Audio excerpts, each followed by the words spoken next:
السلام علیکم ناظرین و سامعین، ہسٹری اینڈ ڈرامہ میں خوش آمدید۔ آج کل جیسا کہ تاریخی ڈراموں کے سلسلے میں ہر طرف قرولش عثمان کا ہی چرچا ہے اور اس ڈرامے کو لے کر گرما گرم خبریں اور افواہیں ادھر سے ادھر کی جا رہی ہیں، ایسے میں میرا خیال ہے کہ ہمیں اس ڈرامے میں دکھائے جانے والے تاریخی کرداروں کی حقیقت کو بھی جاننا چاہیے۔ آج کی ویڈیو میں ہم جانیں گے کہ حقیقت میں عثمان غازی کی کتنی بیگمات تھیں اور تاریخی کتب میں ان کے اسماء کیا ہیں۔ تو سب سے پہلے تاریخ دانوں میں اس بات کا اختلاف ہے کہ عثمان غازی کی حقیقی بیگمات ایک تھی یا دو۔ کچھ تاریخ دان کہتے ہیں کہ عثمان غازی کی دو بیگمات تھیں، رابعہ بالا خاتون اور دوسری مال خاتون یا ملعون خاتون، جبکہ کچھ تاریخ دانوں کے نزدیک عثمان غازی کی ایک ہی بیگم تھیں جن کا نام تھا رابعہ ملعون خاتون۔ ہم ان دونوں تاریخی شخصیات کا مفصل جائزہ لیتے ہیں۔ سب سے پہلے بات کرتے ہیں ہم ملعون خاتون کے حوالے سے۔ تو ملعون خاتون تاریخی حوالوں کے مطابق اناطولیہ کے ایک سلجوقی وزیر عمر عبدالعزیز کی صاحبزادی تھیں۔ عمر بے کے متعلق بھی تاریخ دانوں میں اختلاف ہے۔ کچھ کے نزدیک عمر بے ایک وزیر ہونے کے ساتھ ساتھ آموری علاقے کے سربراہ بھی تھے۔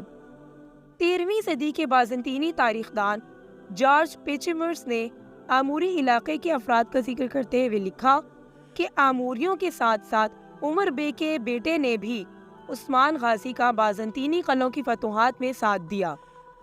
اس تناظر میں دیکھا جائے تو عثمان غازی کی عمر بے کی صاحبزادی سے شادی کرنا ان کے اپنے سیاسی مفادات کے لیے بھی نہایت مفید تھا اور عمر بے کے لیے بھی۔ بہرحال ملعون خاتون ایک تاریخی شخصیت تھیں اور عثمانی سلطنت کے باقاعدہ سلطان اورحان غازی کی والدہ بھی تھیں۔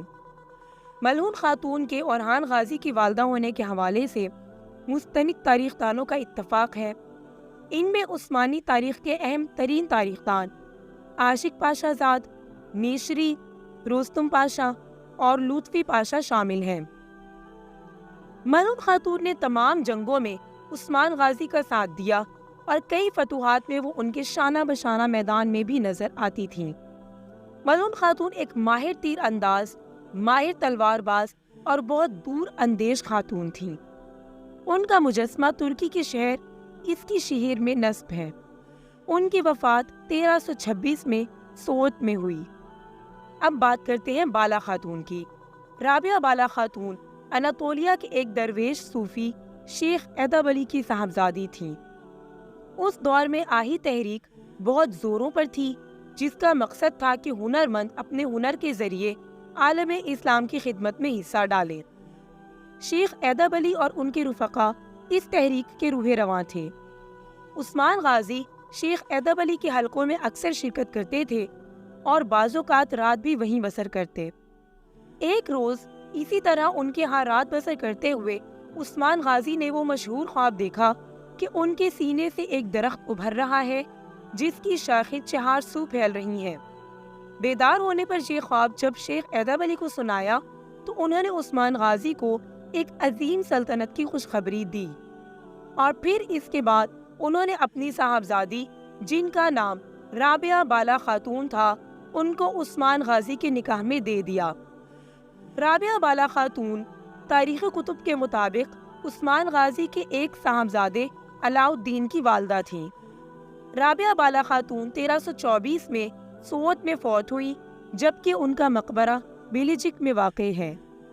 رابعہ بالا خاتون باجیان روم نامی تنظیم کی سربراہ تھیں۔ ان کے زیر انتظام ترک خواتین اور بچیوں کو جنگی فنون سے روشناس کرانا تھا، اور اس کا اثر یہ تھا کہ جب بھی عثمان غازی کسی مہم پر جاتے تو ان کے فتح کیے گئے پچھلے علاقوں کے لیے چاق و چوبند فوج ہر وقت تیار رہتی تھی۔ اس کے علاوہ کئی مہمات میں باجیان روم نے بھی عثمان غازی کی میدان میں جا کر مدد کی۔ ڈرامہ قرولش عثمان میں عثمان غازی کی 2 بیگمات دکھائی گئی ہیں۔ قرولش عثمان میں بالا خاتون کا کردار ادا کرنے والی اداکارہ کا نام اوزگے تورر ہے۔ انہوں نے ڈرامے میں اب تک 4 سیزن میں مسلسل بالا خاتون کا کردار بہت ہی خوبصورتی کے ساتھ ادا کیا۔